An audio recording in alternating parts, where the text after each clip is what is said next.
Bonjour à toutes et à tous mes amis, aujourd'hui on va préparer du pain farci aux viandes hachées. Les ingrédients pour la recette, alors il me faut un bol de farine, une cuillère à café de levure, un peu de sel, de viande hachée, des poivrons verts coupés des petits morceaux, des oignons pareil, et des tranches de tomates, un peu de persil et les épices. Alors vous mettez vos épices que vous souhaitez. Moi j'ai mis ras el hanout, un peu de l'ail, de poivre noir et de sel. Et j'ai pris 2 cuillères de levure boulangère et un verre d'huile d'olive. مرحبا بكم. اليوم باش نحضروا بان فارسي. شنو يلزمنا الروسيت نتاعتنا؟ يلزمني الفرينه مغرفه نتاع خميره جاتو شيميك، ملح، ويلزمني مغرفتين نتاع خميره خبز، كيس نتاع زيت زيتونه، لحم مفروم، شويه فلفل مقصوص جويد، بصل كيف ترونش نتاع دي ترونش نتاع طماطم خضراء، وعندنا شويه معدنوس الشايح، المستحسن تستعملوا معدنوس الشايح اذا كان متوفر، وعندنا راس الحانوت وفلفل اكحل وثوم ذرحي وملح. هذا مكان. ناخذ توا الماء متلذل، جو برون ان بو دو تياد، جو برون ما فارين، ناخذ الفرينه نتاعي، نحط الملح، الخميره، نخلط الخميره نتاعي. باش نحضروا كاين باش نحضروا خبز. نصب الخميره هذيك تحلت لي الماء،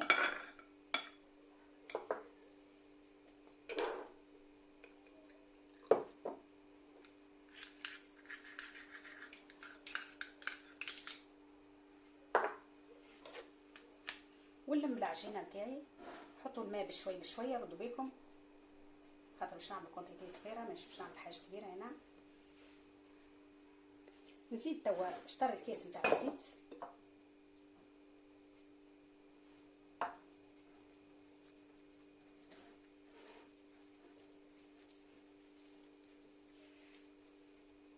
ونلم توا العجينه بيتي.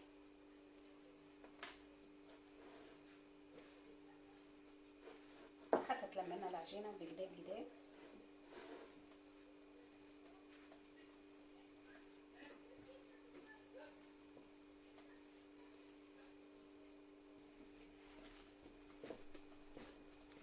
العجينه بتاعتنا تلمت بالكدا. faut le pétrir au moins 5 minutes. Là on n'a pas besoin de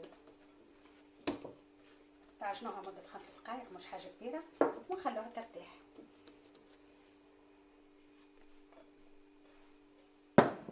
ناخذ توا الفارس نتاعي.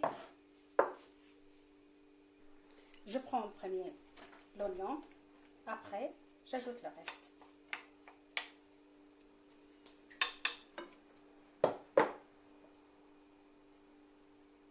Je laisse un petit peu. On va le faire revenir sur le feu. نذبلوا البصل نتاعنا بالكدا، ومن بعد نزيدوا عليه الفلفل والطماطم واللحم المفروم.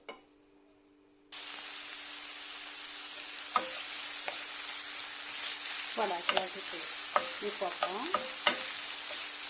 et les tranches de tomates. Et la viande hachée, je l'ajoute sur la fin. Il faut pas bien faire de la viande hachée, ça prend pas beaucoup de temps. اللحم المفروم نحطوه فوق اللحم، ماكله سخونه ونحطو فيها اللحم المفروم.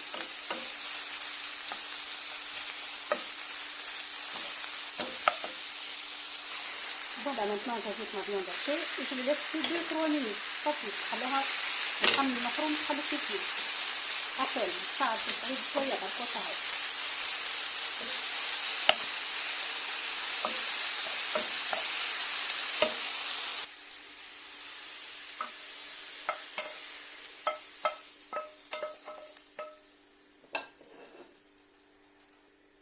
Je laisse mon farce à côté et après on va ajouter du fromage râpé, mais c'est pas obligation. نجموا تزيدوا الجبن اذا كان متوفر، اذا كان مش مثماش نجموا تعملوا من غير جبن فرماج رâpé. باهي، ناخذ العجينه نتاعي، العجينه صايي فات بالكدا، ندهن بلون دو طرافاي نتاعي باش نحل عليه العجينه.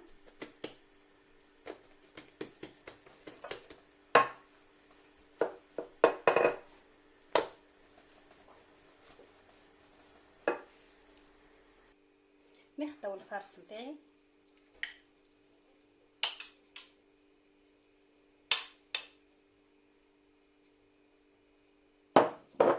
هذاك. علاش اللحم ما لازمكمش طيبوه ياسر باش تجيكم اللحم ماهوش شايح لداخل.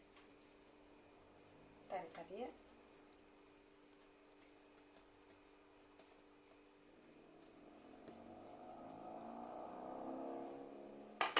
زيدوا الفرماج راتيه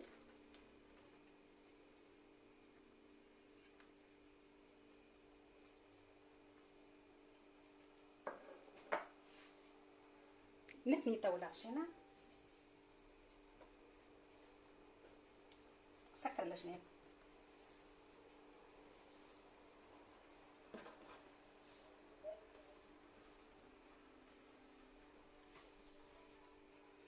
Faut bien fermer les côtés. Et je prépare mon plateau. Déjà mon four, je l'ai mis en marche à 180. ناخذ تو الجنديف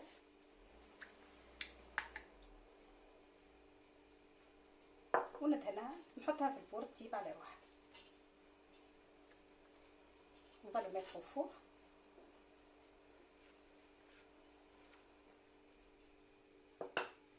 J'ajoute des graines de sésame aussi. Tout ça, c'est pas une obligation dans la recette. C'est pour ça que je ne l'ai pas mis avec les ingrédients.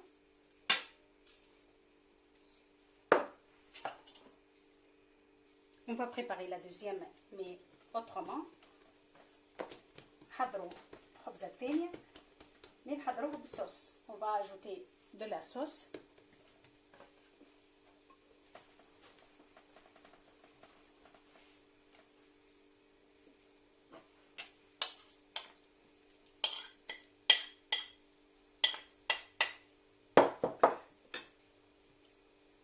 On ajoute un peu de sauce.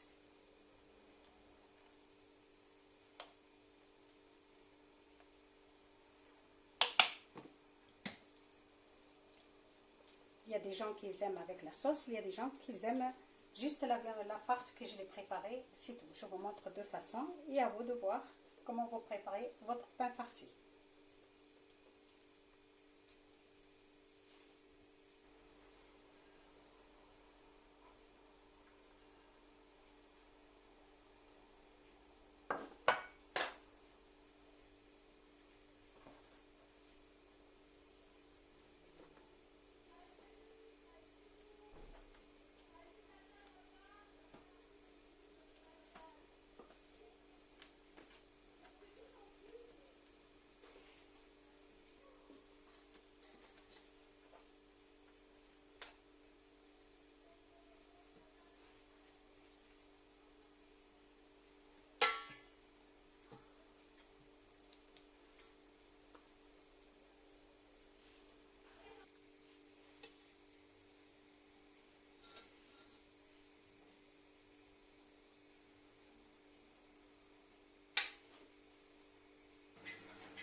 هذا هو البان فارسي نتاعنا كيما تشوفوا حضر شهي قبل شغل الفطر، حاجه كيفك للصغيرات الحقيقه تحفونا برشا.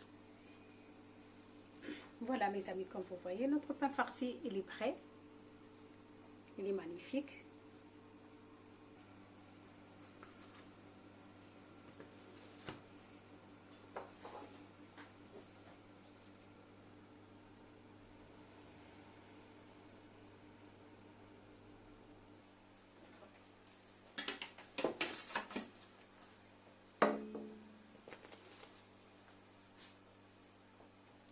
الخبزه الثانيه حضرت لنا كما تشوفوا صحابي وحبايبي، روسية تحفونا برشا ويحبوها كبار وصغار. ان شاء الله عجبتكم الطريقه وان شاء الله تجربوها في دياركم. ما تنساوش تحطوا جيم اذا كان عجبتكم لي زيديو لي روسيت تاعي. كيما تشوفوا الخبزه بتاعتنا من داخل كيفاش، نحب نوريكم خبزه خفيفه تجيكم خفيفه، خاصه اذا كانت خلطوا الخميره كيما تشوفوا. نقرب باش تشوفوا خفيفه بكل يحبوها الكبار والصغار. ان شاء الله عجبتكم الطريقه وما تنسيوش تحطوا جيم اذا كان عجبتكم لي روسيت ولي زيدين تاعي. تبقاو على خير وان شاء الله نتقابلوا في روسيت مع احسن وشهيه طيبه. كيما تشوفوا من داخل الخبز يجيكم خفيف اذا كان تخلطوا الخميره مع بعضهم زوز راهم الريسيت نتاعكم تنجح 100%. Comme vous voyez mes amis, c'est une recette très facile à préparer. Il faut mettre les 2 levures pour que vous réussissiez votre recette comme celle-là. Vous ajoutez n'importe quelle sauce que vous souhaitez et n'importe quel fromage ou farce que vous le mettez dedans. Le plus important, c'est la pâte, comment vous préparez votre pâte. Après, le reste, vous mettez qu'est-ce que vous souhaitez. Voilà, j'espère que vous avez aimé ma façon de le préparer. N'hésitez pas à vous abonner et merci beaucoup et à bientôt.